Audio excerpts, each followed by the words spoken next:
नमस्कार मित्रों, मैं बलराम तिवारी आपके अपने studies online study centre target with Balram में आपका स्वागत करता हूं।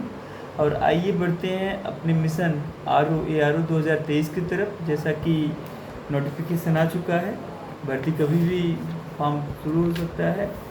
और एक कहावत है ना, असली तैयारी किसी भी एग्ज़ाम की तब शुरू होती है जब आप उसका फॉर्म भर देते हैं। तो अब फॉर्म भरने का इंतज़ार ना करिए, अपनी तैयारी शुरू करते हैं। चलिए देखते हैं आज का पहला क्वेश्चन। पहला क्वेश्चन है कि निम्नलिखित में से कौन सी हरितगृह गैस नहीं है? ए क्लोरोफ्लोरोकार्बन, बी कार्बन डाइऑक्साइड, सी ऑर्गन और डी मीथेन। ऑप्शन एक बार पुनः सुन लीजिए। निम्नलिखित में से कौन सी हरितगृह गैस नहीं है? ए क्लोरोफ्लोरोकार्बन, बी कार्बन डाइऑक्साइड, सी आर्गन और डी मीथेन। तो आपका ऑप्शन नंबर सी सही है, आर्गन। आर्गन एक अक्रिय गैस है, वह कोई रासायनिक क्रिया करती ही नहीं, इसलिए यह एक हरितगृह गैस नहीं है। इसके अतिरिक्त वायुमंडल में हीलियम, नियान, क्रिप्टॉन, जेनान जैसी अक्रिय गैसें भी अल्प मात्रा में पाई जाती हैं। वायुमंडल में पाई जाने वाली प्रमुख ग्रीन हाउस गैसेज हैं जलवाष्प, कार्बन डाइऑक्साइड जिसे CO2 कहते हैं, मीथेन जिसे CH4 कहते हैं, और नाइट्रस ऑक्साइड जिसे NHO कहते हैं, तथा क्लोरोफ्लोरोकार्बन्स। ठीक है, आइए देखते हैं दूसरा क्वेश्चन। शनि ग्रह के वायुमंडल में निम्नलिखित में से कौन सी गैस सबसे अधिक मात्रा में पाई जाती है? फिर से क्वेश्चन सुनिएगा। शनि ग्रह के वायुमंडल में निम्नलिखित में से कौन सी सबसे अधिक मात्रा में पाई जाती है? Which of the following gases is found mostly in the Saturn's atmosphere?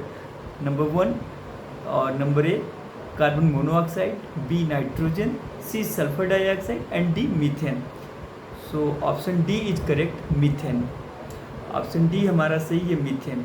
Shani हमारे सौरमंडल का एक महत्वपूर्ण ग्रह है और यह सूर्य से दूरी के क्रम में छठे स्थान पर आता है। यह सौरमंडल का दूसरा सबसे बड़ा ग्रह है। अच्छा, पहला सबसे बड़ा ग्रह कौन सा है? तो है जुपिटर, मतलब बृहस्पति। दूसरा सबसे बड़ा ग्रह कौन है? शनि। और शनि के चारों ओर एक वलय का छल्ला पाया जाता है।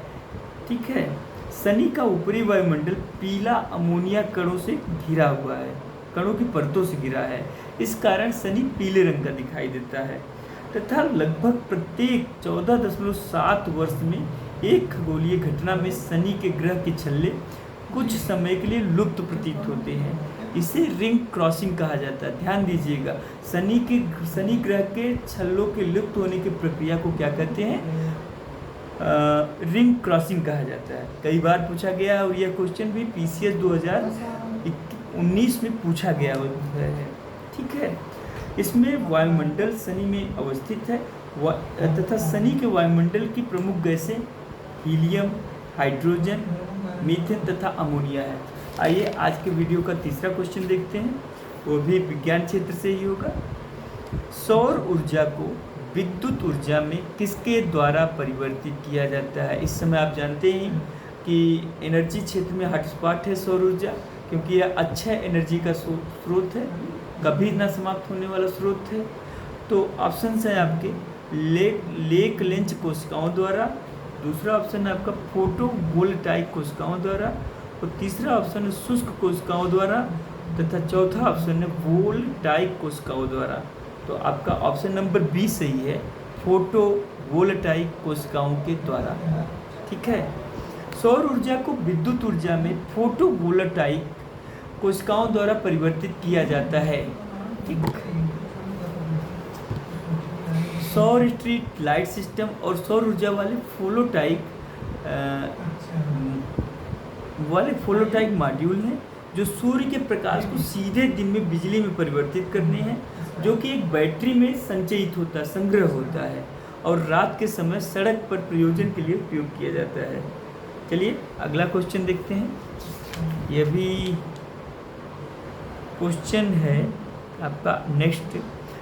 केबुल लामजाओ राष्ट्रीय उद्यान निम्नलिखित में से किस झील में अवस्थित है? फिर से ध्यान दीजिएगा, केबुल लामजाओ झील राष्ट्रीय उद्यान निम्नलिखित में से किस झील में स्थित है? अच्छा, इसी केबुल लामजाओ राष्ट्रीय उद्यान को ही तैरती हुई झील भी कहा जाता है, या तैरता हुआ राष्ट्रीय उद्यान भी कहा जाता है। तो ऑप्शन है आपके ए डल, बी कोलोरू, सी लोकटक और डी वूलर। ऑप्शन ए है आपका डल, बी है कोलेरू, सी है लोकटक और डी है वूलर। तो आपका ऑप्शन सी सही है, लोकटक झील, जो कि पूर्वोत्तर भारत की सबसे बड़ी मीठे पानी की झील है। ध्यान दीजिएगा, पूर्वोत्तर भारत कहा जा रहा है, भारत नहीं कहा जा रहा। अगर भारत कहा जाएगा तो डल झील जो है मीठे पानी की सबसे बड़ी झील, और चिल्का झील खारे पानी की सबसे बड़ी झील है। ठीक है, आगे देख लेते हैं। केबुल लामजाओ राष्ट्रीय उद्यान लोकटक झील में स्थित है और यह पूर्वोत्तर भारत की सबसे बड़ी मीठे पानी की झील है। यह झील जल की सतह पर तैरती फुमडी के लिए प्रसिद्ध है। पारिस्थितिक और इसके जैव विविधताओं मूल्यों को ध्यान में रखते हुए लोकटक झील को वर्ष 1990 में रामसर स्थल की साइट में नामित किया गया। बाद में इसे 1993 में मॉन्ट्रेक्स कन्वेंशन में भी शामिल किया गया। अच्छा, रामसर स्थल की बात करें तो रामसर ईरान का एक शहर है और इसमें ऐसे नम स्थल शामिल किए जाते हैं जो दलदलीय होते हैं, जो प्राकृतिक रूप से वेटलैंड होते हैं। जैसे उत्तर प्रदेश के वर्तमान में 10 स्थल शामिल हैं, जैसे पार्वती अर्गा झील, हरिके बैराज, ऐसे 10 हैं। हम एक वीडियो ही अलग उस पर बना देंगे। आइए देखते हैं आज, बात कर लें इन चारों झीलों की। तो डल झील और वूलर झील जम्मू कश्मीर में स्थित है। लोकटक आपके जो है मणिपुर की झील है, मणिपुर काफ़ी चर्चा में इस समय। और कोलेरू झील यह है, देखना पड़ेगा, लेकिन आंध्र प्रदेश में स्थित है या तमिलनाडु में, इसको देख लीजिएगा, चेक कर लेंगे हम लोग। आगे चलिए, आज का आखिरी क्वेश्चन देखते हैं, लास्ट। निम्नलिखित में से कौन सा वृक्ष पर्यावरण के लिए खतरा है? ध्यान दीजिएगा, क्वेश्चन है आपका, निम्नलिखित में से कौन सा वृक्ष पर्यावरण के लिए खतरा, मतलब वृक्ष ही पर्यावरण के लिए खतरा है। इसे पर्यावरण आतंकवादी भी कहा जाता है, इसे जंगली आतंकवादी भी कहा जाता है। ऑप्शन है ए यूकेलिप्टस, बी केला, सी नीम और डी बबूल। तो आपका ऑप्शन नंबर ए जो है पर्यावरण के लिए खतरा है, यूकेलिप्टस। बाकी केला और नीम पर्यावरण के मित्र हैं। बबूल भी अपने आप में एक उपयोगी पौधा है। यूकेलिप्टस को पर्यावरणीय खतरा माना जाता है। क्यों? क्योंकि इसकी जड़ें ज़मीन से सीधे बहुत गहराई तक जाकर पानी खींचती हैं और इन पेड़ों की संख्या अधिक होने पर उस क्षेत्र विशेष के भूगर्भ जल स्तर में कमी आ सकती है। इसके अतिरिक्त अनाज उत्पादन वाले खेतों में इसे लगाने से मिट्टी की उर्वरता को भी खतरा पहुंचता है।